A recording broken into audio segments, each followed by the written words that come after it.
माझं नाव रोशन राजेंद्र वाघ. मी कातकरी समाजाचे असून योजना शिबिर झालं, त्यामध्ये माझा जातीचा दाखला, आधार कार्ड असे काही कागदपत्र मिळाले. तर जवाहर प्रकल्पाकडून योजना मिळाली, तर दुकानामुळे माझा व्यवस्थित रोजगार चालू आहे. धन्यवाद. नमस्कार, मी राजेश पाटील, एकात्मिक आदिवासी विकास प्रकल्प कार्यालय जव्हार.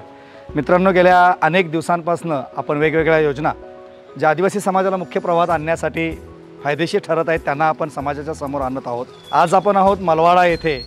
मलवाड्याचा एक होतकरू तरुण आहे, ज्याच्या मुखातून आपण आता एवढ्यातच ऐकलं की आदिवासी समाजातील जे तरुण शिक्षण घेऊन बाहेर पडत आहेत, रोजगारासाठी भ्रमंती करत आहेत, अशांना कुठेतरी मदतीचा हात आदिवासी विकास प्रकल्प कार्यालयात देत आहे.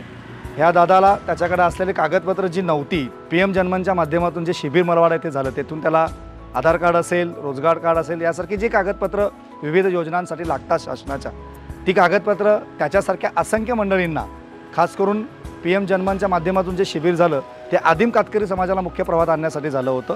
त्या माध्यमातून मिळालेल्या कागदपत्रांच्या आधारे आज त्याला आदिवासी विकास प्रकल्प कार्यालय जव्हार यांच्या माध्यमातून मोबाईलचं दुकान चालवण्यासाठी अनुदान मिळालं आणि आज त्याने स्वतःचा एक व्यवसाय उभा केलेला आहे.